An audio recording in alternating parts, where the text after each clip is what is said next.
আসসালামু আলাইকুম ওয়া রাহমাতুল্লাহ। সুপ্রিয় দর্শক, আমি আমিনুল ইসলাম মুকুল যুক্তরাজ্যের লন্ডন থেকে আপনাদের সবাইকে শুভেচ্ছা ও অভিনন্দন জানাচ্ছি। এই মুহূর্তে যারা যেখান থেকে এমএসটিভি ইউকের বিষয়ভিত্তিক অনুষ্ঠানটি দেখছেন, আপনারা শেয়ার করে অন্যদের দেখার সুযোগ করে দিতে পারেন এবং চ্যানেলটি সাবস্ক্রাইব করে বাকি অনুষ্ঠানগুলো দেখতে পারেন। প্রিয় দর্শক, আমাদের আজকের বিষয় মানবাধিকার লঙ্ঘন দেশে দেশে। এ বিষয়টি নিয়ে আলোচনা করবার জন্য আজ আমাদের সাথে সংযুক্ত আছেন দুজন সম্মানিত অতিথি। আমাদের সাথে বাংলাদেশের ঢাকা থেকে যুক্ত হয়েছেন বাংলাদেশ সুপ্রিম কোর্ট আইনজীবী সমিতির সাবেক সহ সম্পাদক অ্যাডভোকেট সাইফুর রহমান। জনাব সাইফুর রহমান, আপনাকে এমএসটিভি আসসালামু আলাইকুম। থেকে স্বাগত জানাচ্ছি। ওয়ালাইকুম আসসালাম। ধন্যবাদ আপনাদের সবাইকে। দর্শক, আমাদের সাথে কিছুক্ষণ পরে আরো যুক্ত হবেন আইও ওয়ান টিভির ইউকের নিউজ ইনচার্জ এবং ইকুয়াল রাইটস ইন্টারন্যাশনালের চেয়ারম্যান মাহবুব আলী খানসুর। আমরা আমরা ওনাকে পেয়েছি। জনাব মাহবুব আলী খানসুর, আপনাকে স্বাগত জানাচ্ছি আমাদের অনুষ্ঠানে। ধন্যবাদ। আসসালামু আলাইকুম সবাইকে। আমি একটু অসুস্থ, এরপরও যেহেতু কথা দিয়েছিলাম, এরপরও আপনাদের সাথে অংশগ্রহণ করার জন্য এসেছি। ইনশাল্লাহ মানে আমি যতটুকু সম্ভব আপনাদের অনুষ্ঠানে আমার জানার যা আছে আমি আপনাদের সাথে শেয়ার করব ইনশাআল্লাহ। জি, ধন্যবাদ। দর্শক, পবিত্র কোরআনের সূরা মায়েদা ৩২ নম্বর আয়াতে মহান আল্লাহ বলেন, এ কারণেই আমি বনী ইসরাঈলের প্রতি লিখে দিয়েছি যে কেউ প্রাণের বিনিময়ে প্রাণ অথবা পৃথিবীতে অনর্থ সৃষ্টি করা ছাড়া কাউকে হত্যা করে, সে যেন সব মানুষকেই হত্যা করে, এবং যে কারো জীবন রক্ষা করে সে যেন সবার জীবন রক্ষা করে। তাদের কাছে আমার পয়গম্বরগণ প্রকাশ্য নিদর্শনাবলী নিয়ে এসেছেন, বস্তুত এরপরও অনেক লোক পৃথিবীতে সীমা অতিক্রম করে। মহাগ্রন্থ আল কোরআনের এই ঘোষণা মানবাধিকারের ক্ষেত্রে সার্বজনীন। পাশাপাশি আমরা যদি দেখি 1948 সালের 10 ডিসেম্বর জাতিসংঘে সার্বজনীন মানবাধিকার সনদ ঘোষিত হয় এবং সেটা কার্যকরী করার জন্য মানবাধিকার কমিশন গঠন করা হয়। কিন্তু আজও পৃথিবীতে বিভিন্ন প্রান্তে লঙ্ঘিত হচ্ছে মানবাধিকার। মানুষে মানুষে খুনাখুনি, জাতিতে জাতিতে যুদ্ধ, অসহায় দুর্বলদের উপর সবলদের আক্রমণ, গোটা মানবতা যেন আজ ভুলণ্ঠিত। এ প্রসঙ্গে আমি প্রথমে আসতে চাই অ্যাডভোকেট সাইফুর রহমানের কাছে। জনাব সাইফুর রহমান, আপনার কাছে আমি যে বিষয়টি জানতে চাই, আন্তর্জাতিক আইনে মানবাধিকারের বিষয়ে কি বলা আছে এবং বাংলাদেশের বর্তমান আইন অনুযায়ী কোন বিষয়গুলো মানবাধিকারের আওতায় পড়ে? আপনি একজন আইনজীবী হিসেবে যদি সংক্ষেপে ব্যাখ্যা করেন। জনাব সাইফুর রহমান।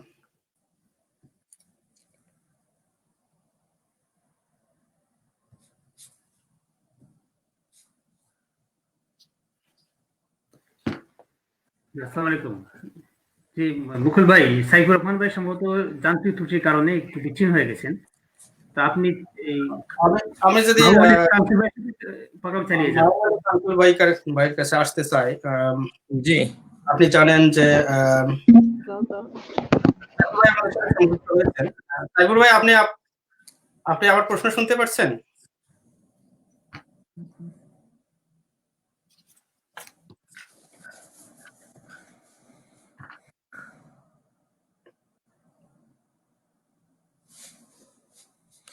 নেটে মনে হয় সমস্যা করতেছে। জি, খানসুর ভাই, আপনাকে দিয়ে যদি শুরু করি। জি, আপনি জানেন যে প্রায় 1400 বছর আগে আপনি বিশ্বনবী 622 সালে সুশাসন প্রতিষ্ঠার জন্য একটা সনদ রচনা করেছেন, যেটাকে বিশ্ব ইতিহাসে মদিনার সনদ বলা হয় এবং এটিকে পৃথিবীর ইতিহাসে প্রথম চুক্তি বা লিখিত সংবিধান বলা হয়। এখানে যেমন বলা আছে যে মুসলিম, খ্রিস্টান, ইহুদি, পৌত্তলিক, অন্যান্য সম্প্রদায় ধর্মীয় ব্যাপারে পূর্ণ স্বাধীনতা ভোগ করবে, কেউ কারো ধর্মীয় কাজে হস্তক্ষেপ করতে পারবে না। কিংবা ধরুন 10ম হিজরিতে রাসূল সাল্লাল্লাহু আলাইহি ওয়াসাল্লামের বিদায় হজের ভাষণ, যেটাকে সর্বকালের সর্বশ্রেষ্ঠ ভাষণ বলা হয়, সেখানে তিনি বলেন যে আরবের উপর অনারবের এবং অনারবের উপর আরবের কোনো শ্রেষ্ঠত্ব নেই, সাদার উপর কালোর কিংবা কালোর উপর সাদার কোনো প্রাধান্য নেই। সেই ঘোষণা শুধুমাত্র ঘোষণার মধ্যে সীমাবদ্ধ নয়, তিনি তার বাস্তব জীবনে ব্যক্তিগত, পারিবারিক, সামাজিক, রাষ্ট্রীয় এবং আন্তর্জাতিক অঙ্গনে এই ঘোষণা বাস্তবায়ন করে তিনি একটা মানবাধিকার প্রতিষ্ঠার উজ্জ্বল দৃষ্টান্ত স্থাপন করেছেন। কিন্তু সেই মহামানবের ব্যঙ্গচিত্র অঙ্কন করা হলো শার্লি এবডো নামক একটি পত্রিকায়। জনাব খান, আপনার কাছে আমি জানতে চাই, মত প্রকাশের স্বাধীনতার কথা বলে ফ্রান্সে মুহাম্মদ সাল্লাল্লাহু আলাইহি সাল্লামের ব্যঙ্গচিত্র অঙ্কন এবং প্রদর্শন করে মুসলমানদের ধর্মীয় অনুভূতিতে আঘাত করা, এটা মানবাধিকার লঙ্ঘন কিনা? পাশাপাশি আপনি যদি বলেন যে এই ঘটনার পরিপ্রেক্ষিতে বিভিন্ন দেশে ধরপাকড় চলছে, ধর্মীয় পোশাকে বিধিনিষেধ আরোপ করা হচ্ছে। কিছুদিন আগে আমরা আরো আগে দেখলাম যে আমেরিকায় জর্জ ফ্লয়েড নামে একজন কৃষ্ণাঙ্গকে হত্যা করার কারণে ব্ল্যাক লাইভ ম্যাটার্স নামে আন্দোলন হলো সারা বিশ্বে, যে এটি বর্ণবাদের সাথে সম্পৃক্ত একটা ঘটনা বলে অনেকে মনে করেন। আপনি বিষয়গুলো কিভাবে দেখেন? ধন্যবাদ। আসলে মানবাধিকার সংজ্ঞাটা অনেক ভাস্ট একটি বিষয়। এই মানবাধিকার, আন্তর্জাতিক মানবাধিকার সংস্থার আলোকে যে 30টি যে মৌলিক মানবাধিকারের যে ক্যাটাগরি ভাগ করে দিয়েছে জাতিসংঘ, সে আলোকে কারো প্রাণ রক্ষার অধিকার, বাসস্থানের অধিকার, শিক্ষার অধিকার, মত প্রকাশের স্বাধীনতা, মানুষের বাঁচার অধিকার, বস্ত্রের অধিকার, এরকম 30টা অধিকার আছে যেটা জাতিসংঘ নির্ধারণ করে দিয়েছে। এছাড়া বিভিন্ন ধর্মের আলোকে মানবাধিকার ব্যাখ্যা দেওয়া হয়েছে বিভিন্নভাবে। এক্ষেত্রে আমি যেটা মনে করি, বিশ্বের সর্বশ্রেষ্ঠ ধর্ম ইসলাম ধর্ম যে মানবাধিকারের সংজ্ঞা দিয়েছে বিদায় হজের ভাষণে হযরত মুহাম্মদ সাল্লাল্লাহু আলাইহি ওয়াসাল্লাম, সেই মানবাধিকারের সংজ্ঞার আলোকে আমরা মানবাধিকারের সংজ্ঞায়িত করতে পারি। আর বর্তমানে মানবাধিকার, মত প্রকাশের স্বাধীনতা, এটা বলে ফ্রান্সের মতো একটি উন্নত দেশ, তারা যে একটি ধর্মের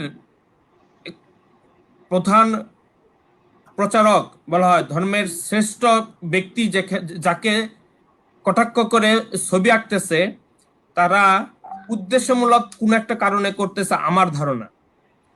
তারা বলতে পারে যে আমরা তো যিশু খ্রিস্টে করছি, আমরা তো হিন্দু ধর্মের দেবতাকে করেছি, তো মুসলমান ধর্মে করলে সমস্যাটা কি?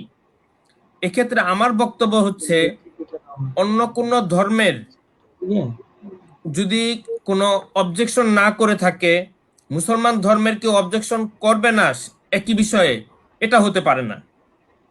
আমরা যারা মুসলমান, আমরা মনে করি যে আমাদের ধর্মের সর্বশ্রেষ্ঠ ব্যক্তি, এবং শুধু আমরা মুসলমান না, বিশ্বের অন্যান্য ধর্মের 100 বিজ্ঞানী এই হযরত মুহাম্মদ সাল্লাল্লাহু আলাইহি ওয়াসাল্লামকে বিশ্বের শ্রেষ্ঠ ব্যক্তি বলে স্বীকৃতি দিয়েছে।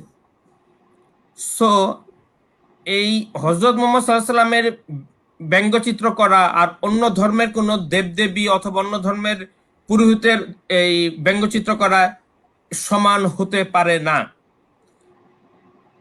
কোন একটা এই মত প্রকাশের স্বাধীনতার সংজ্ঞা দিয়ে ফ্রান্স যদি করে থাকে, আমি মনে করব ফ্রান্স এটা উদ্দেশ্যমূলক একটা করেছে।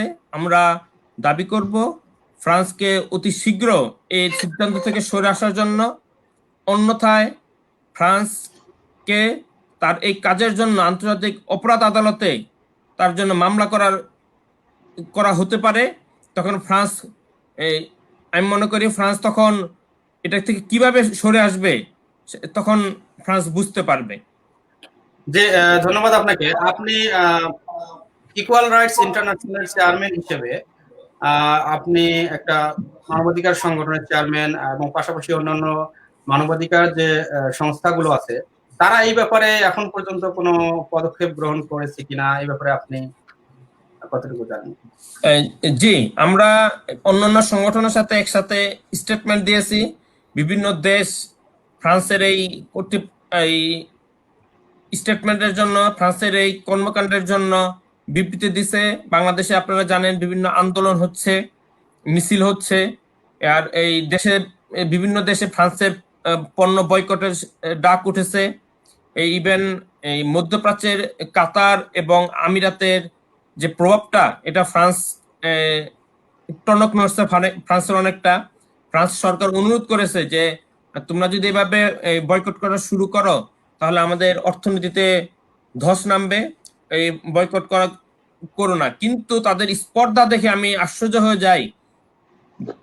তারা অনুরোধ করে যে ফ্রান্সে বয়কট করো না, কিন্তু তারা সরি বলতেছে না যে আমরা কাজের জন্য দুঃখ প্রকাশ করতেছি।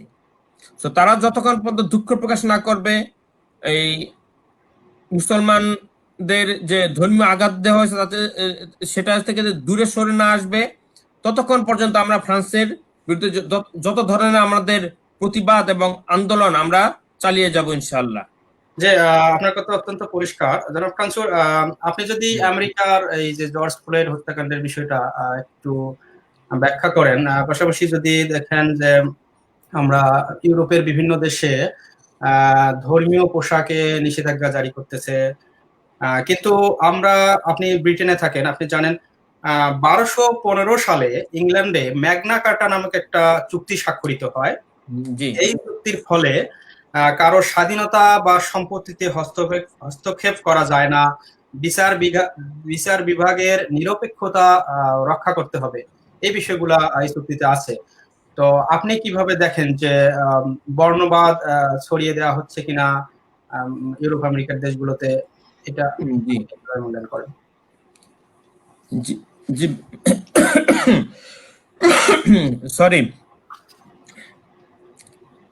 বর্ণবাদ যে বিষয়টা, সেটা আমি মনে করি যে অন্যান্য ধর্মের চাইতে মুসলমান ধর্মের সবচেয়ে প্রথমে বর্ণবাদের বিরুদ্ধে কথা বলছে, এবং আল্লাহ নবী সেই 1400 বছর আগেই বেলাল রাদিয়াল্লাহু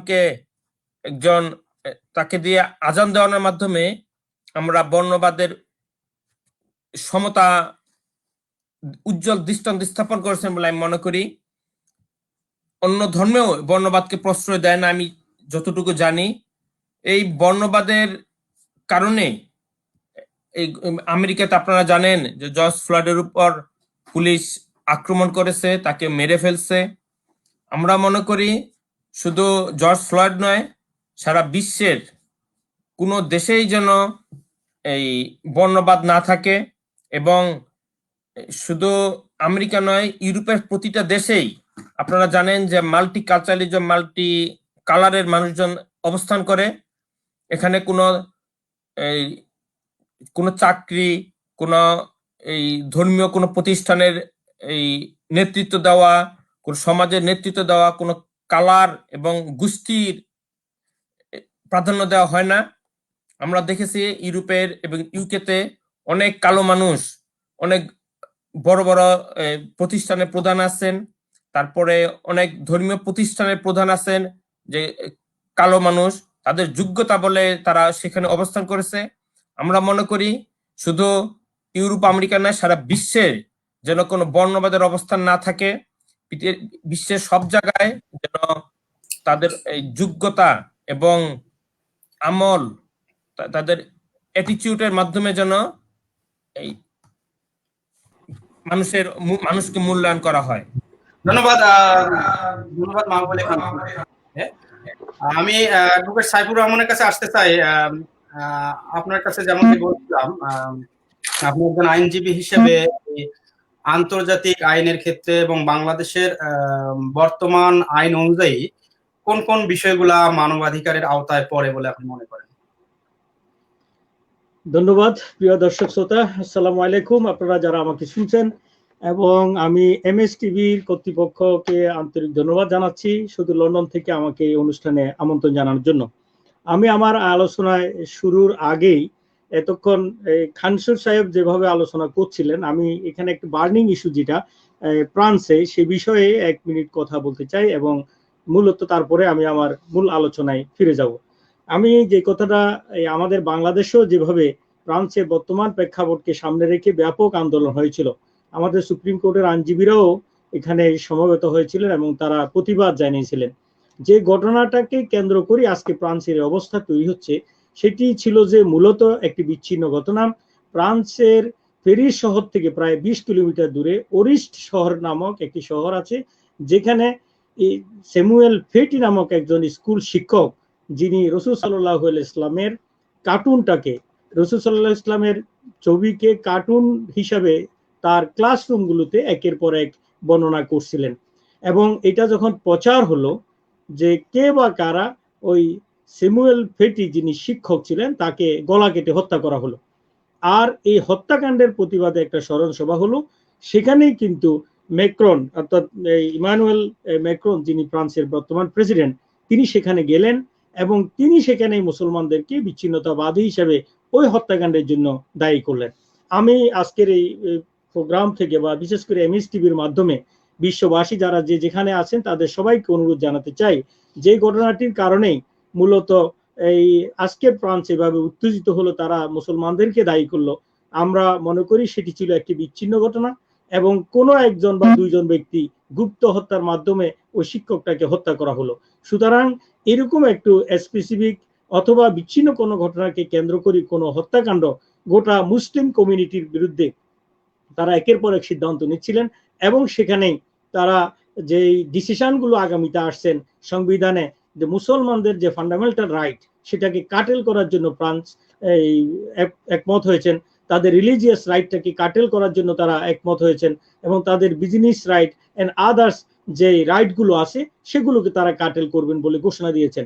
সেটাই কেন্দ্র করে মূলত আজকে বিশ্বব্যাপী উত্তপ্ত হয়ে যাচ্ছে। আপনারা জানেন ইউনিভার্সাল ডিক্লারেশন অফ হিউম্যান রাইটসের এরপরে যে রেজুলেশনগুলো একের পর হয়েছিল, কিন্তু সেই ফ্রান্সে আজকে যে ঘটনা ঘটলো, যে ইউনিভার্সাল ডিক্লারেশন অফ হিউম্যান রাইটসটা প্রথম যেখানে অ্যাডপ্ট হয়েছিল 1948-এ, যে 5 জন সদস্য, 6 জন পার্মানেন্ট মেম্বার হলো, যে ইউনাইটেড নেশনসের যারা United declaration of human rights declare করেছিলেন, তার ভিতরে প্রথম রাষ্ট্রটা হলো ফ্রান্স, আর সেটাই মূলত ফ্রান্সে অনুষ্ঠিত হয়েছিল। তো যে ফ্রান্স আজকে একটি বিচ্ছিন্ন ঘটনাকে কেন্দ্র করে রাষ্ট্রীয়ভাবে পুরো মুসলিম কমিউনিটির বিরুদ্ধে অনেকটা যুদ্ধ ঘোষণা করছে, সেটাই ফ্রান্সে 1948 সালে যে universal declaration of human rights হয়েছিল জাতিসংঘের মাধ্যমে, সেই সনদের বা সেই আমরা যেটাকে আজকে বিশ্বব্যাপী বলছি, যে আমরা যে মানবাধিকারের কথা বলছি, যে মানবাধিকার মূল বস্তু যেখান থেকে উৎপত্তি হয়েছিল, পরবর্তীতে যেই আইনগুলো বিশ্বের বিভিন্ন রাষ্ট্রে হয়েছে, সেটাকে মূলত এই universal declaration of human rights এর বিভিন্ন ধারাকে রেজুলেশনকে কেন্দ্র করে হয়েছে। সুতরাং ফ্রান্স কোনোভাবেই এই মানবাধিকার আইনের বিরুদ্ধে অবস্থান নিতে পারে না। আমি ফ্রান্সের প্রেসিডেন্ট ইমানুয়েল ম্যাক্রন সহ বিশ্ব নেতৃবৃন্দের কাছে আমি কানাডার প্রেসিডেন্টকে ধন্যবাদ জানাতে চাই। তারা সেখানে তিনি প্রতিবাদ করেছেন, তিনি বলছেন যে ইমানুয়েল ম্যাক্রন অতিরঞ্জিত করছেন এবং বাড়াবাড়ি করছেন। কারণ হলো যে কোনো বিচ্ছিন্ন ঘটনাকে কেন্দ্র করে কোনো গণগোষ্ঠীর বিরুদ্ধে ব্যাপক দমন নিপীড়ন রাষ্ট্রীয়ভাবে করা মানবাধিকারের সম্পূর্ণ পরিপন্থী, যে মানবাধিকারের ফ্রান্স সর্বপ্রথম স্বাক্ষর করেছিলেন। তো প্রিয় দর্শক শ্রোতা, আমি আমিনুল ইসলাম মুকুল যেভাবে প্রশ্নের সূচনা করেছিলেন, আমি সে বিষয়ে কয়েকটি কথা বলতে চাই। মূলত হিউম্যান রাইটস আমরা যেটা বলছি, সেই হিউম্যান রাইটসটা কি?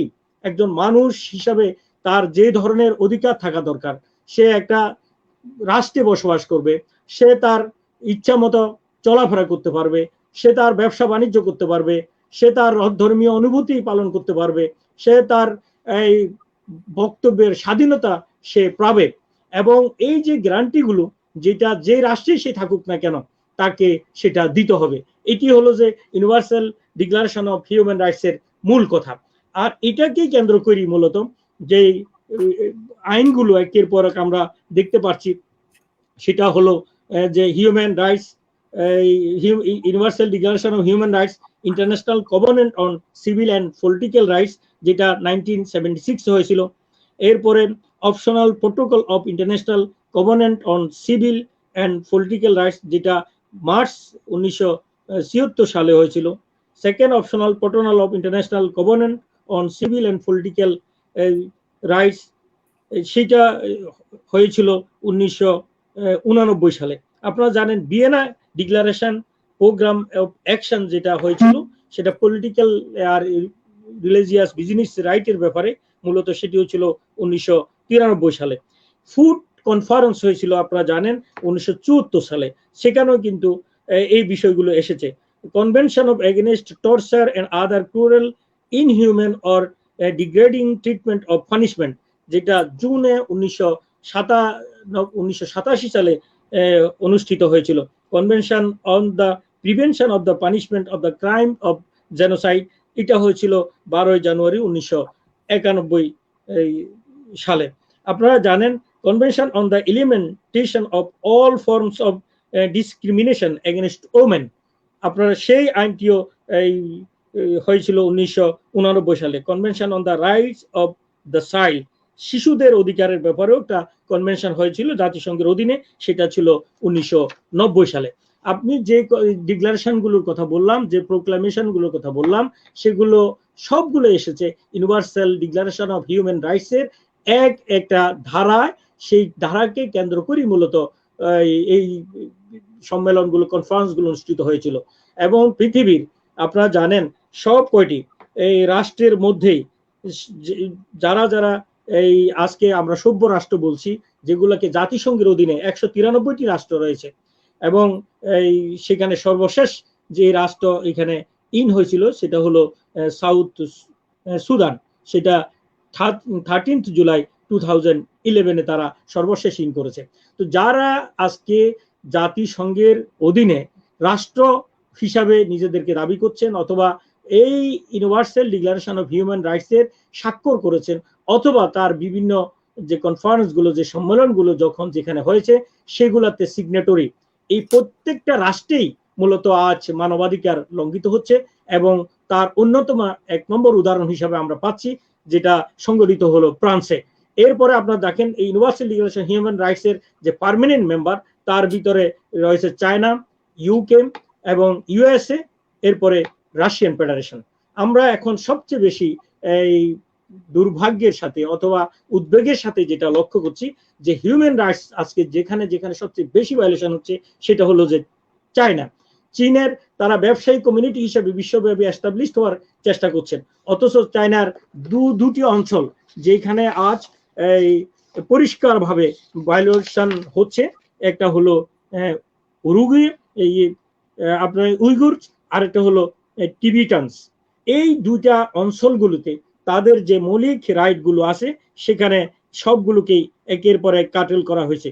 প্রায় 10 লক্ষ উরুগুয়ের মধ্যে প্রায় 1.5 থেকে 2 লক্ষ মানুষ এখন কারাগারে। বাকি যারা আছে তারা এখন অনেকেই বিভিন্ন জায়গায় তারা ঘোরাফেরা করছেন, তারা সেখানে তাদের অধিকারগুলো রক্ষা করতে পারছেন না। তাহলে এই যে বিষয়টা, যেটা সবচেয়ে বেশি আমাদেরকে পীড়িত করছে, যেটা হলো চায়না, যিনি universal declaration of human rights এর যে পার্মানেন্ট মেম্বার, তার ভিতরে একটা চায়না। এরপরে আমরা দেখতে পাচ্ছি, আপনার সাথে আমি এই চীনের বিষয়টাতে যদি একটু যুক্ত করতে চাই, আপনি জানেন যে চীনের জিনজিয়াং প্রদেশে সেখানকার জনসংখ্যার প্রায় 45% মানুষ উইঘুর মুসলিম, কিন্তু সেখানে বিনা বিচারে যে মুসলমানদেরকে কারাগারে আটকে রাখা হয়েছে, সেখানে আন্তর্জাতিক মিডিয়াকে পর্যন্ত সেই অঞ্চলে প্রবেশ করতে দিচ্ছে না, কঠোর বিধিনিষেধ আরোপ করতেছে। তো আপনি এটা বিষয়টা উল্লেখ করলেন। পাশাপাশি আমরা যদি এই আপনার মানবাধিকার আইন অনুযায়ী বাংলাদেশের মানুষের মৌলিক অধিকারের মধ্যে কোন কোন বিষয়গুলো পড়ে, এবং সেইটা বাংলাদেশের বর্তমান সরকার সেই মানবাধিকারগুলো রক্ষা করছে কিনা, আপনি কি মনে করেন? হ্যাঁ, আমি ধন্যবাদ। বাংলাদেশ প্রসঙ্গে আসার আগে আমি যেটা আপনি বলছিলেন, আমি যে টিবিটানসের যে কথাটা বললাম, যে চায়নার জিনজিয়াং প্রদেশে উরুগুয়ে মুসলমানেরা সাফার করছে। নট অনলি দ্যাট, আপনার চায়নায় যারা আজকে টিবিটানস প্রদেশের যে মানুষগুলো এফেক্টেড হচ্ছে, নির্যাতিত হচ্ছে চায়না গভর্নমেন্টের মাধ্যমে, তারা কিন্তু বুদ্ধিস্ট সম্প্রদায়ের। সুতরাং রাষ্ট্র যেভাবে নির্যাতনগুলো করছে শুধুমাত্র মুসলিমদের উপর করছে তা নয়, যে সেখানে আদার্স ধর্ম যারা আছে তাদের উপরে কিন্তু সেখানে একইভাবে নির্যাতন চলছে, এবং এটা বন্ধ হওয়া জরুরি বলে আমি মনে করি। তো যাই হোক, আমি ফিরে আসছি বাংলাদেশ প্রসঙ্গে। আপনারা জানেন বাংলাদেশও কিন্তু one of the signatory state of United universal declaration of human rights. এবং আমি যেই কনভেনশনগুলোর কথা উল্লেখ করলাম, এই সবগুলোই কিন্তু আমাদের দেশ বাংলাদেশ হলো সিগনেটরি স্টেট। এই সিগনেটরি হিসাবে যে বিষয়গুলো জাতিসংঘে নির্ধারণ করে দিয়েছে, সেটি বাংলাদেশ পরবর্তী সময়ে তাদের আইনের ভিতরে এগুলো অন্তর্ভুক্ত করেছে। এই ফান্ডামেন্টাল রাইটস, বিশেষ করে হিউম্যান রাইটসটাকে বাংলাদেশের সংবিধান, যে সংবিধানটা সর্বপ্রথম, যেটাকে আমরা মুজিবনগরের সরকার বা সংবিধান বলে থাকি, যেটা 10 এপ্রিল 1971-এ মুজিবনগরে স্বাক্ষরিত হয়েছিল, সেই মুজিবনগর স্বাধীনতার যে ঘোষণাপত্র, সেখানেই কিন্তু ইউনিভার্সাল ডিক্লারেশন অফ হিউম্যান রাইটসকে এইখানে অন্তর্ভুক্ত করা হয়েছে, এবং বাংলাদেশের মানুষের সেই অধিকারগুলো স্বীকৃতি এখানে দেওয়া হয়েছে। এবং একইভাবে এটাকে সংবিধানের ফাট করে নেওয়া হয়েছে, সেটি হলো 1972 সালের সংবিধানে, আপনারা জানেন। এবং 72 সালের যে সংবিধানের যে ফান্ডামেন্টাল রাইটস, সংবিধানের অনেকগুলো ধারায়, আপনার সংবিধানের দ্বিতীয় ভাগে মৌলিক অধিকার যেগুলো বলবৎ করার ধারা রয়েছে, এই সবগুলি কিন্তু মানবাধিকার সংক্রান্ত। এবং সংবিধানের 100 আর্টিকেল 102-তেও পরিষ্কার এই ফান্ডামেন্টাল রাইট গুলোকে এক্সিকিউট করার জন্য যে সংবিধানে এই ধারাটা, বিধানটা, আর্টিকেলটা প্রযোজ্য করা আছে, এবং সেটার মাধ্যমে এবং সরাসরি হাইকোর্টে কেউ এই বিষয়ে ক্ষতিগ্রস্ত হলে সে রিলিফ পেতে পারে। একই ধারাবাহিকতায় বাংলাদেশ একটি the national human rights commission সেটা করেছে। আপনারা জানেন এই মানবাধিকারটাকে মূলত সংরক্ষিত করার জন্যই national human rights commission act নামে একটি আইন, যেটাকে আমরা অ্যাক্ট 53 অফ 2009 বলি, যেটা 1 সেপ্টেম্বর 2008 থেকে মূলত ইনফোর্স করা হচ্ছে আমাদের দেশে। এখানে শুধুমাত্র একজন চেয়ারম্যান আছে, এবং বাকি বিভিন্ন গ্রুপ থেকে সদস্য নিয়ে মূলত এই national human rights commission act করা হচ্ছে। এবং এদের দায়িত্ব হলো যে তারা কোথায় কোথায় মানবাধিকার গুলো লঙ্ঘন হচ্ছে সেই বিষয়গুলোকে দেখভাল করা এবং প্রয়োজনীয় পদক্ষেপ গ্রহণ করা। তো এই কমিশন, জনাব সাইফুর রহমান, আমি আপনার কাছে আবারও আসবো।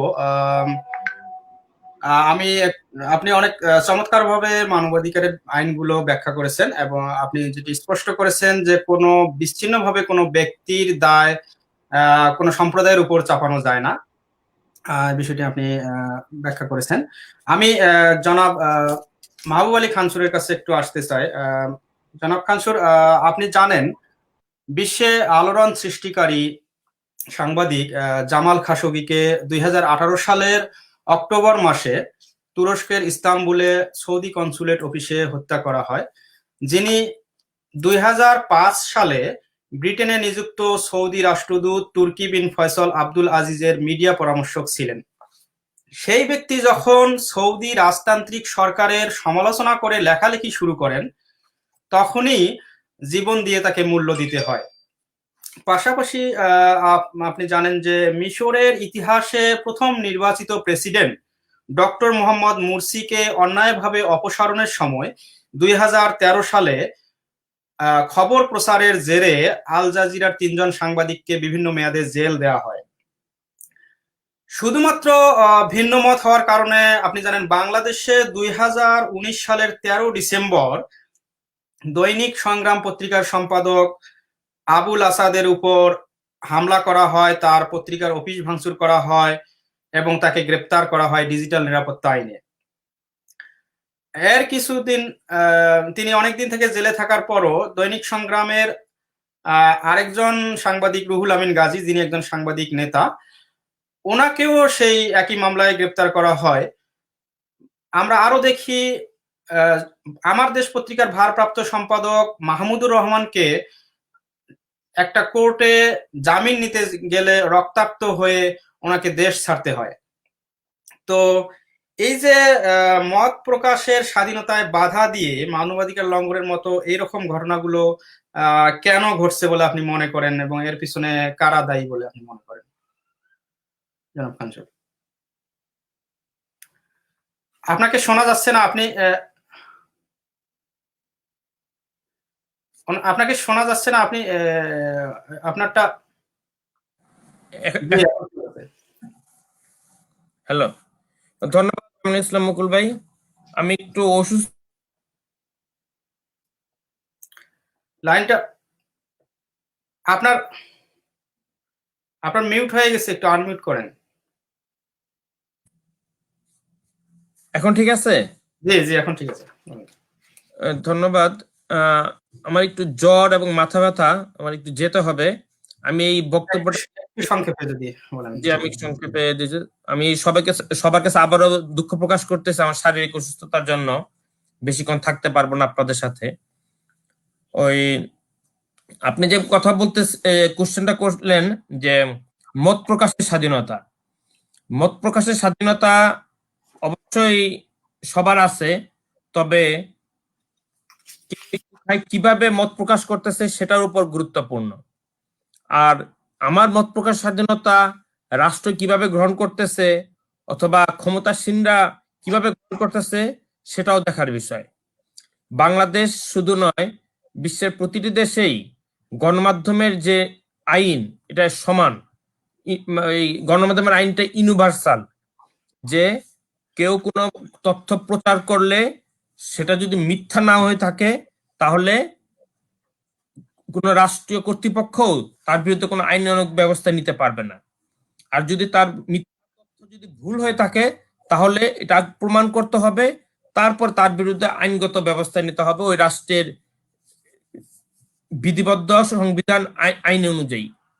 আমরা দেখি যে আপনি খাশোগির কথা বললেন, মিশরের কথা বললেন এবং বাংলাদেশের সাংবাদিকদের কথা বললেন।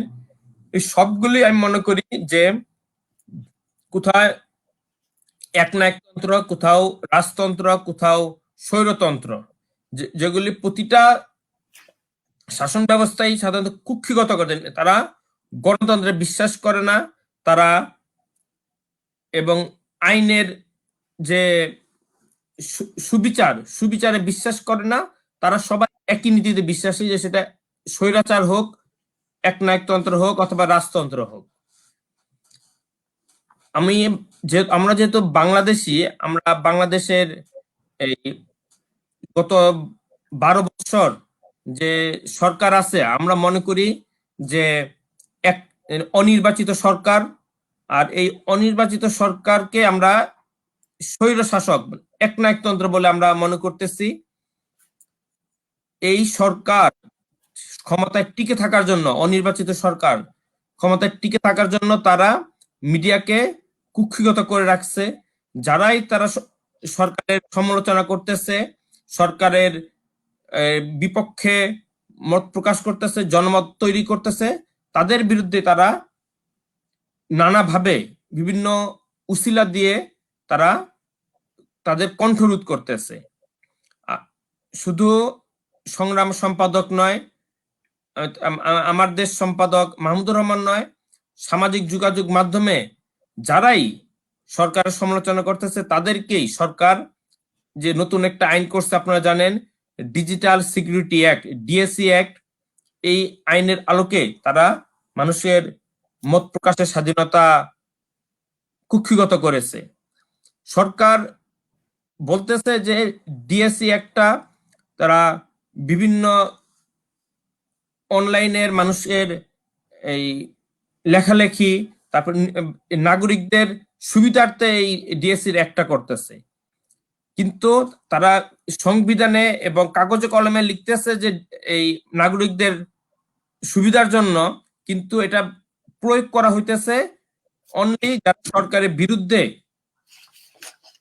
এই সোশ্যাল মিডিয়াতে লিখে অথবা কোনো পত্রিকায় লিখে অথবা কোনো ভিডিও প্রচার করে, শুধুমাত্র সরকার বিরোধীদের নিয়ন্ত্রণ করার জন্য ডিএসি একটা।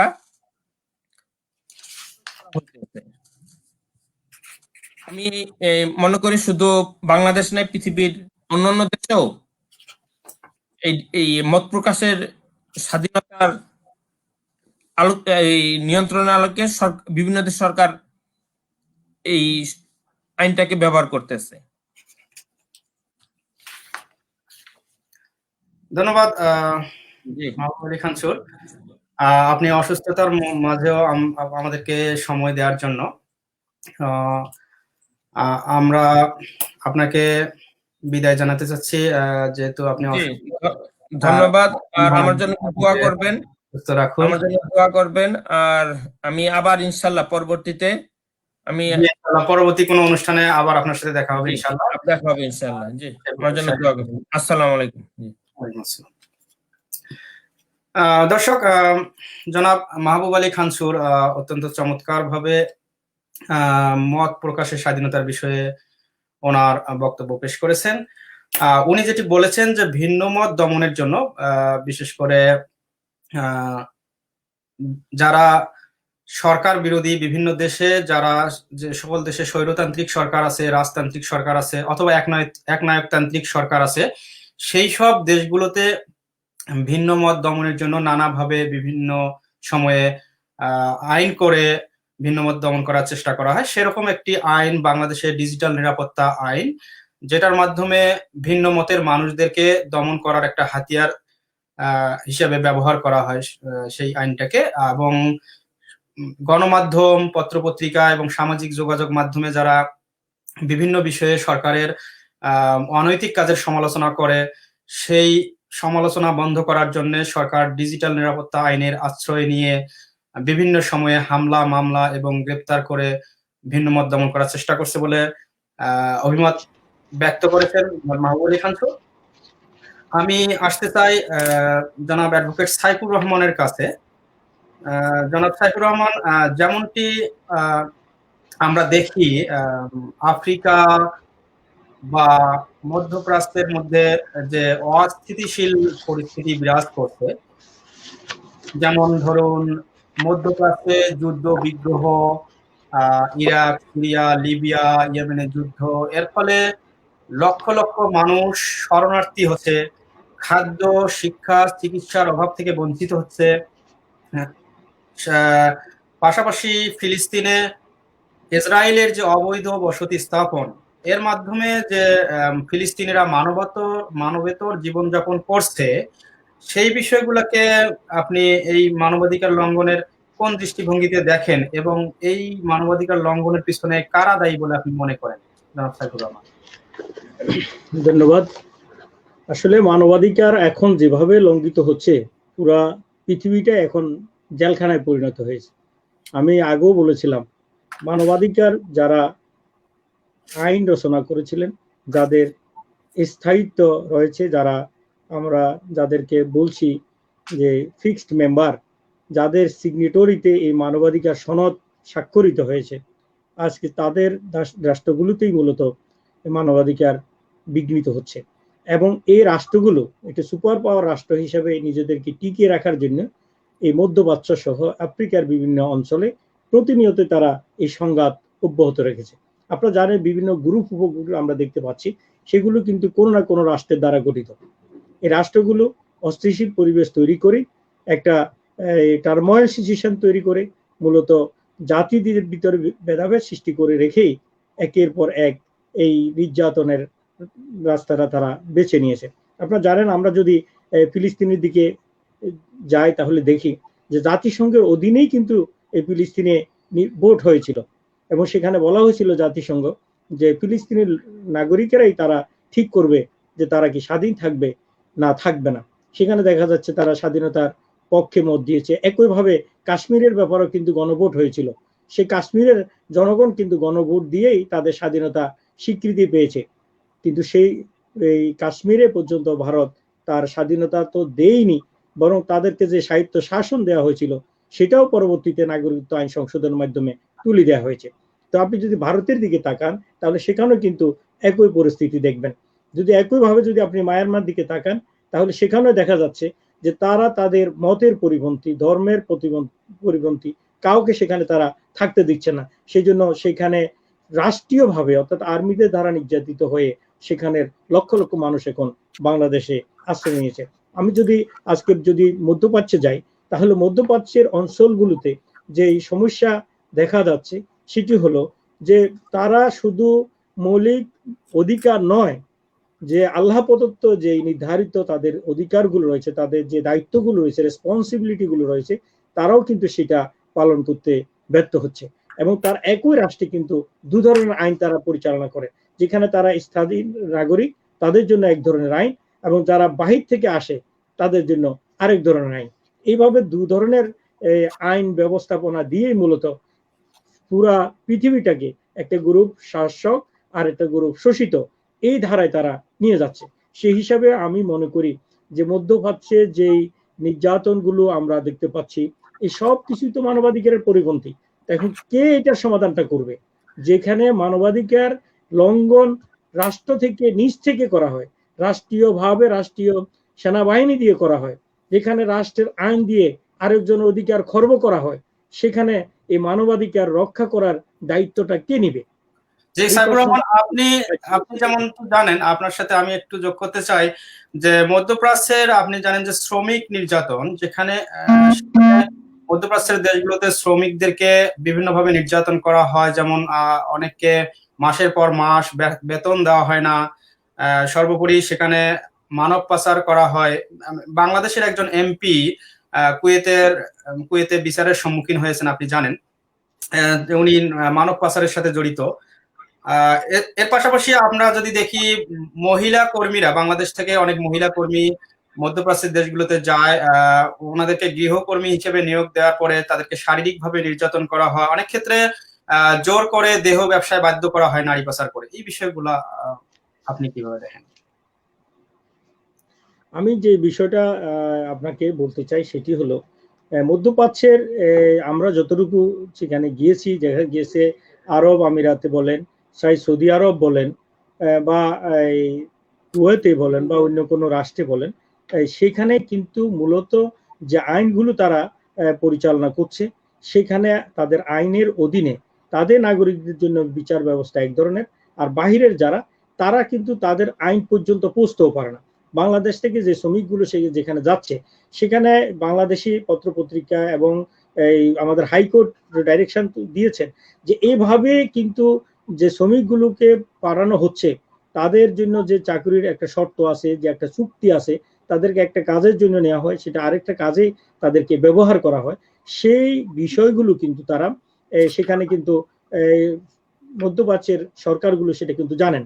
কিন্তু জানার পরেও তারা কিন্তু সে বিষয়ে কোনো পদক্ষেপ নিচ্ছেন না। এখন অভিযোগ যদি করতে হয়, তারা বাংলাদেশে এসেই করছেন। তো বাংলাদেশে এসে যদি করে, তাহলে সে অপরাধের তো বিচার কার কাছে চাইবে? অর্থাৎ আমি বলছি যে অপরাধগুলো আজকে বাংলাদেশের নারী কর্মীরা যাচ্ছে মধ্যপ্রাচ্যে, সেখানে যে তারা নির্যাতনের শিকার হচ্ছে, সেখানকার স্টেট যেটা জানছে না এটা কিন্তু নয়, কিন্তু জানার পরেও তারা তাদের এই অপরাধীগুলোকে কিন্তু বিচারের আওতায় আনছে না। এই জন্য আমাদের দেশের যে দায় দায়িত্বটা, সেটা হলো যে রাষ্ট্রের পক্ষ থেকে কিন্তু যথাযথ চুক্তির মাধ্যমে এই নারী কর্মীদেরকে বিদেশে পাঠানোর বিষয়টা ইনশিওর করা দরকার, এবং সেখানে যে বাংলাদেশের হাই কমিশন গুলো আছে তাদের মাধ্যমে এদেরকে মনিটরিং করা, যে কোথায় কিভাবে আছে, কি অবস্থায় আছে। সেখানে যদি এই সিস্টেমটা ডেভেলপ করা যায়, তাদের যদি অভিযোগের রাস্তাটা যদি সহজ হয়ে যায়, তাহলে এই নির্যাতনটা কিন্তু বন্ধ হবে। শুধু তাই নয়, আপনারা জানেন যে সৌদি আরবের বিভিন্ন জায়গায় যে বাংলাদেশিরা যাচ্ছে, তারা ব্যবসা করছে, কিন্তু ব্যবসার দোকানটা করতে হয় কিন্তু কফিলের নামে। কিছুদিন যাওয়ার পরে পুরো মাল যখন ভর্তি হয়ে যায় দোকানে, ব্যবসা যখন ভালো হয়, আস্তে করে কফিল তার কে ব্যবসা থেকে বাদ দিয়ে দেয়, অথবা তার এই আকামা যেটা বলা হচ্ছে বিষয়, সেটাকে আর তারা এক্সটেনশন করছে না। তখন সাথে সাথে কিন্তু সে এস্টেট লেস হয়ে যাচ্ছে, তার সে প্রপার্টি লেস হয়ে যাচ্ছে, অর্থনৈতিকভাবে সে কমপ্লিটলি এই শূন্য হয়ে যাচ্ছে। কিন্তু এই যে একটা আইন, এটা কিন্তু ভালোভাবেই জানে যে সৌদি আরবের সরকার, তারপরেও কিন্তু তারা কেন এই অপরচুনিটি গুলো দিচ্ছে না? তাহলে বোঝা যাচ্ছে যে এই রাষ্ট্রগুলো জেনে শুনে এই মানবাধিকার গুলো কিন্তু লঙ্ঘন করছে, জেনে শুনে। মধ্যপ্রাচ্যে অহরহ মানবাধিকার লঙ্ঘিত হচ্ছে, তার কোনো রিমেডি নেই। এখন বাংলাদেশে মানব পাচারের জন্য ওখানে যাচ্ছে, কিন্তু বাংলাদেশ থেকে মানব পাচারটা কেন হবে?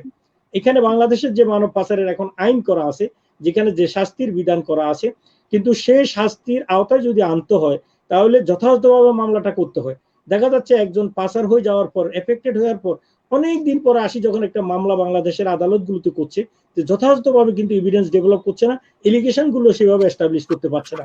এই অপরাধী হওয়ার পরেও কিন্তু তার যথার্থ বিচার আমাদের দেশে সম্ভব হচ্ছে না।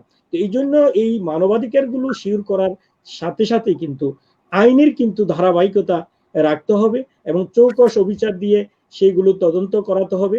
এবং বাংলাদেশ থেকে কোনো নারী যাতে করে বিদেশে গিয়ে এভাবে নির্যাতনের শিকার না হয়, যদি কেউ হয়ে থাকে তাহলে রাষ্ট্রীয়ভাবে কিন্তু সরাসরি এবং যথাযথ পদ্ধতিতে এই এলিগেশন গুলো সেই রাষ্ট্রের, অর্থাৎ সৌদি আরবে যদি এরকম হয়, সৌদি আরবের রাষ্ট্রের বরাবর এটা কিন্তু যথাযথভাবে উপস্থাপন করতে হবে। কিন্তু তা না হয় আমরা আমাদের মিডিয়ায় যদি যতই বলি, নিউজ যতই প্রকাশ করি, তাহলে কিন্তু এই জিনিসগুলো বন্ধ হবে না। সুতরাং মানবাধিকার যেটা ভায়োলেশন হচ্ছে এটা স্বীকৃত, কিন্তু এটা থেকে উত্তরণের কি পথ আছে, এটাই কিন্তু মূল আজকে বিষয় হওয়া উচিত আমি মনে করি। অনেক বেশি এক্ষেত্রে সচেতন হওয়া দরকার। যে আপনি আপনার বক্তব্য পরিষ্কার করেছেন যে এই ব্যাপারে প্রত্যেক দেশের নাগরিকদেরকে সুরক্ষা দেওয়ার জন্য নিজের দেশের আইনে তাদেরকে নিরাপত্তা এবং সুরক্ষা দেওয়া উচিত এবং আইনের যথাযথ প্রয়োগ করা উচিত। আপনি যেমনটি বলতেছিলেন রোহিঙ্গা মুসলিমের কথা, মিয়ানমারে সেখানে রাখাইনে রোহিঙ্গাদেরকে ঘর বাড়ি থেকে উচ্ছেদ করার কারণে প্রায় 10 লাখ রোহিঙ্গা মুসলিম বাংলাদেশে আশ্রয় নিয়েছেন। সাম্প্রতিক সময়ে আমরা দেখি সেখানকার মিয়ানমারে জাতীয় নির্বাচনের সময় সেই মুসলিমদেরকে, রোহিঙ্গাদেরকে ভোটের অধিকার দেওয়া হয়নি। সুতরাং এই জিনিসটা মানবাধিকারের চরম লঙ্ঘন বলে অনেকে মনে করছেন। পাশাপাশি আপনি কাশ্মীরের কথা বলেছেন, সেখানকার স্বায়ত্তশাসন কেড়ে নেওয়ার কথা। আমি তার সাথে আরেকটু সম্পূরক প্রশ্ন আপনার কাছে জানতে চাই। সেখানে ভারতে একটা নাগরিকত্ব সংশোধন আইনের মাধ্যমে পার্শ্ববর্তী দেশগুলো থেকে যাওয়া ভারতে যাওয়া হিন্দু, বৌদ্ধ, খ্রিস্টান এবং জৈন, পার্সি এই ধর্মাবলম্বী অভিবাসীদেরকে সেখানে ভারতে নাগরিকত্ব প্রদান করবে বলে নতুন আইনে তারা বলেছে, কিন্তু মুসলমানদেরকে নাগরিকত্ব দিবে না।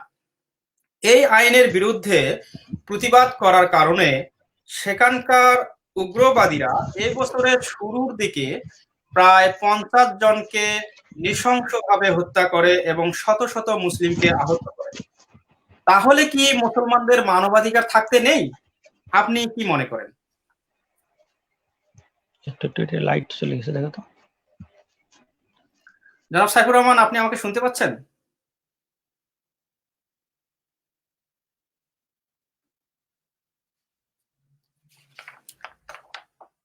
প্রিয় দর্শক, আমার মনে হয় সংযোগটি বিচ্ছিন্ন হয়েছে। আমরা কিছুক্ষণের মধ্যেই আবার আসবো ওনার কাছে। দর্শক, আপনারা জানেন বাংলাদেশে বর্তমান বিভিন্নভাবে মানবাধিকার লঙ্ঘিত হচ্ছে। গুম, খুন, ধর্ষণ, নির্যাতনের মতো ঘটনা ঘটছে। বিচার বহির্ভূত হত্যাকাণ্ড অহরহ ঘটছে। পাশাপাশি ভিন্নমত দমনের জন্য হামলা, মামলা, গ্রেপ্তার, নির্যাতনের মতো ঘটনাগুলো ঘটছে। দর্শক, আমি আপনাদের কাছে কিছু তথ্য শেয়ার করতে চাই। বাংলাদেশের বর্তমান মানবাধিকার পরিস্থিতি নিয়ে মানবাধিকার সংস্থাগুলো ছাড়াও বিভিন্ন দেশ উদ্বেগ জানিয়েছে বাংলাদেশের মানবাধিকার পরিস্থিতি নিয়ে। সেই ক্ষেত্রে আমরা যদি দেখি, সম্প্রতি মার্কিন সিনেটের ডেমোক্র্যাট এবং রিপাবলিকান দলের 10 জন সিনেটর সিনেটে একটা শুনানি করে তাদের স্বাক্ষরিত একটি চিঠি আমেরিকার পররাষ্ট্রমন্ত্রী মাইক পম্পেও এবং অর্থমন্ত্রী স্টিফেন মনুচিনের কাছে তারা জমা দেন। সেই শুনানিতে তারা স্পষ্টভাবে, সুনির্দিষ্টভাবে বাংলাদেশের আইন শৃঙ্খলা রক্ষাকারী বাহিনীর কয়েকজন কর্মকর্তার বিরুদ্ধে অভিযোগ এনেছেন যে 2015 থেকে 2020 সালের মধ্যে প্রায় 400-রও অধিক মানুষকে বিচার বহির্ভূতভাবে হত্যা করা হয়। এর জন্য তারা কিছু কর্মকর্তাকে দায়ী করেন এবং এদের উপর নিষেধাজ্ঞা আরোপের জন্য তারা চিঠিতে উল্লেখ করেন। এছাড়া অস্ট্রেলিয়ার সিনেটর জেনেট রাইট, যিনি এশিয়ার মানবাধিকার নিয়ে কাজ করেন, তিনি বাংলাদেশের মানবাধিকার পরিস্থিতির পর্যালোচনা করে বাংলাদেশকে মানবাধিকার লঙ্ঘনের হট স্পট হিসেবে বর্ণনা করেছেন। সম্প্রতি ব্রিটেনের পররাষ্ট্র মন্ত্রণালয়ও বাংলাদেশের মানবাধিকার পরিস্থিতি উদ্বেগজনক বলে একটি প্রতিবেদন প্রকাশ করেছে। সুতরাং আমরা দেখতে পাচ্ছি বাংলাদেশের এই যে আইন শৃঙ্খলা পরিস্থিতির অবনতি, বিচার বহির্ভূত হত্যাকাণ্ড, এগুলোর ব্যাপারে আন্তর্জাতিকভাবে অনেকেই সোচ্চার, তারপরও বাংলাদেশের এই বিষয়গুলো সমাধান আমরা পাচ্ছি না। জনাব সাইফুর রহমান, আপনি কি আমাকে শুনতে পাচ্ছেন? জি জি, ধন্যবাদ, আপনাকে শুনতে পাচ্ছি। একটু নেটের প্রবলেমের কারণে সম্ভবত আমি ডিসকানেক্ট ছিলাম। মিয়ানমারের রোহিঙ্গাদেরকে বাড়িঘর থেকে তাড়িয়ে দেওয়া হয়েছে, 10 লাখের বেশি লোক আশ্রয় নিয়েছে বাংলাদেশে। ভারতে নাগরিকত্ব আইনের মাধ্যমে পার্শ্ববর্তী দেশগুলো থেকে অন্য ধর্মের লোকজন সেখানকার অভিবাসী হলে তারা নাগরিকত্ব পাবে, কিন্তু মুসলমানরা নাগরিকত্ব পাবে না। তাহলে কি আপনি মনে করেন যে মুসলমানদের মানবাধিকার থাকতে নেই? ধন্যবাদ আপনাকে। আমরা তো উদ্বেগের সাথে লক্ষ্য করছি মায়ানমার ইস্যুতে, সেখানে রাষ্ট্রীয়ভাবে মায়ানমার তারা যেই নীতি অবলম্বন করছে সেটি হলো এই, তাদের মুসলমান যারা সেখানে, বিশেষ করে রাখাইন অঞ্চলগুলোতে, সেখানে তারা তাদেরকে নাগরিকত্বগুলো সুকৌশলে তাদের প্রথম দিকে নাগরিকত্বের তালিকা তৈরি করেছে এবং তালিকা তৈরি করার পর মুসলমানদেরকে তাদের থেকে বাদ দেওয়া হয়েছে। পরবর্তী সময় তাদেরকে বাধ্য করছে সেই অঞ্চলগুলো ছেড়ে আসতে। এবং আপনারা জানেন ইতিমধ্যে জাতিসংঘের ব্যবস্থাপনায় তদন্ত কমিটি হয়েছে, সে তদন্ত কমিটি সেখানে তাদের জেনোসাইডের তথ্য পেয়েছে এবং মানবাধিকার সংস্থাগুলো সেখানে তাদের ভিজিট করেছে এবং তারাও তাদের রিপোর্ট করেছে আন্তর্জাতিকভাবে।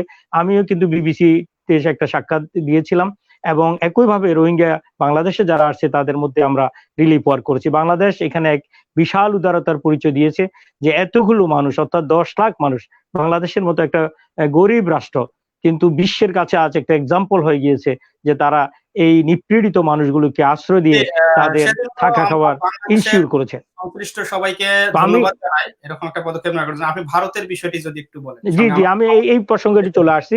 তো সেটি হলো রাষ্ট্রীয়ভাবে যে রোহিঙ্গারা যে নির্যাতনের শিকার হয়েছে, শুধু মুসলিম কমিউনিটি তা নয়।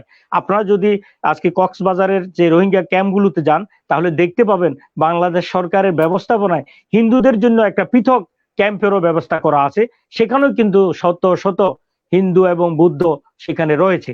সুতরাং এই সুকৌশলে যে মায়ানমার যে নীতিটা নিয়েছে শুধু ধর্মীয় নয়, তারা তাদেরকে আদিবাসী দাবি করে, যারা আদিবাসী নয় ভিন্ন ধর্মের হলেও তাদেরকে মায়ানমার থাকা তারা অধিকারগুলো দিচ্ছে না, তাদেরকে সেখান থেকে নির্যাতন করেছে। আমরা আশা করছি সেটি একটা অন্যায়, সেটা মানবাধিকারের সুস্পষ্ট লঙ্ঘন।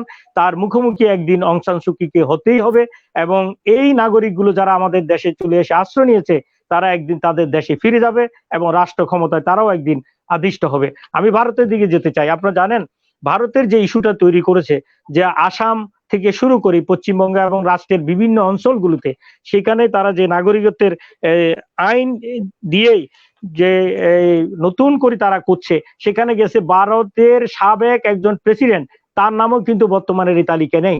এবং আসাম, মেঘালয় এই অঞ্চলগুলোতে যারা মেম্বার অফ পার্লামেন্ট আছে তাদের অনেকের নামও কিন্তু সেই তালিকায় তারা পায়নি।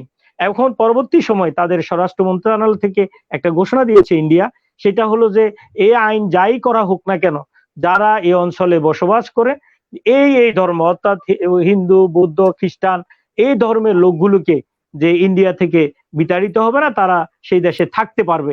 কিন্তু মুসলমানদের ব্যাপারে তারা সেখানে সাইলেন্ট ছিল। সাথে সাথে কিন্তু পুরা ভারত ব্যাপী যে আন্দোলন তৈরি হয়েছে, আমি মমতা ব্যানার্জিকে ধন্যবাদ জানাই যে পশ্চিমবঙ্গে তার আন্দোলন আমি দেখেছি। তাদের সেখানকার এই নেতৃবৃন্দের, বিশেষ করে কংগ্রেস বা অন্যদের নেতৃবৃন্দের আমরা বক্তব্য শুনেছি, তারাও সেটা বলছে যে রাষ্ট্রের শত শত বছর থেকে যারা বসবাস করে আছে একই রাষ্ট্রের সবাই নাগরিক, তারা ভারতীয়, তাদের ভিতরে কোনো ধর্মীয় ভেদাভেদ নেই। বর্তমান মোদী সরকার যে পলিসিটা অবলম্বন করছে সেটি কিন্তু মানবাধিকারের সুস্পষ্ট লঙ্ঘন বলে আমরা মনে করি। অবশ্যই ভারতকে সেই অবস্থান থেকে ফিরে আসতে হবে। যদি তা না হয় তাহলে কিন্তু তাদের এই যেই প্রদেশগুলো আছে সেগুলোতে অশান্তি তৈরি হবে, হয়তোবা ভবিষ্যতে তাদেরকে এই জন্য চরম মূল্য দিতে হতে পারে। আপনারা জানেন ভারতে বাবরি মসজিদ নিয়ে ভায়োলেশন হয়েছে, ভারতে এই গ্যাস বিস্ফোরণ নিয়ে এক সপ্তাহের ভিতরে প্রায় 10,000 মানুষ নিহত হয়েছে। আমরা রিপোর্টের মাধ্যমে যেটা পেয়েছি, এমএনএসটি যে রিপোর্ট দিয়েছে সেই রিপোর্টে আমরা দেখা যাচ্ছে যে ভারতের বর্তমান সরকার যে ওই মানুষগুলো যারা নিপীড়িত হচ্ছে, নির্যাতিত হয়েছে, ঘরবাড়ি ছাড়া হয়েছে, অগ্নিদগ্ধ হয়েছে, তাদের ব্যাপারে পর্যাপ্ত কোনো পদক্ষেপ নিতে পারেনি। তো রাষ্ট্রীয়ভাবে মানবাধিকার সুরক্ষা করার জন্য ভারত বড় রাষ্ট্র হিসেবে যা করা দরকার সে তা যথার্থভাবে ভারত করতে পারেনি বলে আমি মনে করি। ধন্যবাদ সাইফুর রহমান। আমাদের সময় একেবারে শেষের দিকে। আপনার কাছে আমি শেষ প্রশ্ন যেটি করতে চাই, আপনার জানেন যে আমেরিকার নির্বাচনের পর সেখানে জো বাইডেন নতুন প্রেসিডেন্ট হিসেবে নির্বাচিত হয়েছেন। আপনার কাছে যেটি জানতে চাই যে আমেরিকা এই বিশ্ব মানবাধিকার প্রতিষ্ঠার ক্ষেত্রে, বিশ্ব দক্ষিণ এশিয়া বা বাংলাদেশের ক্ষেত্রে কি ভূমিকা রাখতে পারে আমেরিকার নতুন সরকার? পাশাপাশি জাতিসংঘ এবং মানবাধিকার সংস্থাগুলো বিশ্ব শান্তি প্রতিষ্ঠার ক্ষেত্রে, বিশ্বের মানবাধিকার রক্ষার ক্ষেত্রে কি পদক্ষেপ নেওয়া উচিত বলে আপনি মনে করেন? আপনি সংক্ষেপে 2 মিনিটের মধ্যে যদি বলেন। ধন্যবাদ। আমি অনুরোধ করব, আমার এই আমেরিকার প্রসঙ্গের পরে কিন্তু বাংলাদেশ প্রসঙ্গে আমার কিছু বক্তব্য ছিল, সম্ভবত সেটা দেওয়া সম্ভব হয়নি, না হলে হয়তো বা অপূর্ণাঙ্গ থেকে যাবে। আমি আমেরিকার প্রসঙ্গে যেটা বলতে চাই, জো বাইডেন আজকে যেভাবে নির্বাচিত হয়েছে সেটি হলো মূলত একটা উদার গণতন্ত্রের, বিশেষ করে ইয়ং জেনারেশন যারা আজ বিশ্বব্যাপী এই মানবাধিকার রক্ষা করতে চায়, যে বিষয়গুলো আজকে আমরা দেখতে পাচ্ছি। কেন আপনারা জানেন ডোনাল্ড ট্রাম্প পরাজয় বরণ করলো, তার কিন্তু সেখানে ভাবে মানুষদেরকে ডিভাইডেশন করার জন্য যে বক্তব্য তিনি নিয়েছিলেন, যে আমেরিকান বলে এক গ্রুপকে, এরপরে বাইরের লোকদেরকে আরেকটা বক্তব্য দিয়ে ডিভাইডেশনের পলিসি তারা নিয়েছিলেন। এবং ডোনাল্ড ট্রাম্প নিজেই সেখানের মেয়রদের যে বর্তমান বিশেষ করে করোনা পরিস্থিতিতে একের পর এক যে সমস্যাগুলো, মানবাধিকার গুলো লঙ্ঘিত হচ্ছিল, তারা প্রত্যেকটা এলাকায় যে ডিমান্ড গুলো ছিল সেটাও কিন্তু রক্ষা করতে ডোনাল্ড ট্রাম্প ব্যর্থ হয়েছেন। এবং শুধু তাই নয়, একটা এলাকার মেয়র একজন ডিমান্ড দিয়েছিলেন তার এই মেডিকেল সামগ্রীগুলো দরকার, সেটাও কিন্তু ডোনাল্ড ট্রাম্প কাটেল করেছিলেন। সেই কারণে তার বিপরীতে আপনারা জানেন বাইডেন যেভাবে ঘোষণা দিয়েছিলেন, তিনি বলছিলেন যে রাষ্ট্র আমেরিকাটা আমাদের সকলের, এই রাষ্ট্রটাকে আমরা সকলে মিলে গড়ে তুলতে চাই। এখানে যারা আসছে এবং যারা আগে থেকে ছিল সবাই কিন্তু আমেরিকান। যে এই পলিসিটি যদি আপনার বাইডেন ফলো করেন তাহলে হয়তো বিশ্ব মানবাধিকার আর একটু ডেভেলপ করবে বলে আমি মনে করি। আমি একটু বাংলাদেশ প্রসঙ্গে 2-1টা কথা বলতে চাই। খানসুর সাহেব যেটা বলেছিলেন যে আমাদের বাংলাদেশে সাংবাদিক নির্যাতন হয়েছে, সংগ্রামের সম্পাদককে গ্রেপ্তার করা হয়েছিল, যে সম্পাদককে গ্রেপ্তার করা হয়েছে এবং সেই বিষয়ে মামলা হয়েছে, মামলা কিন্তু এখনো বিচারাধীন।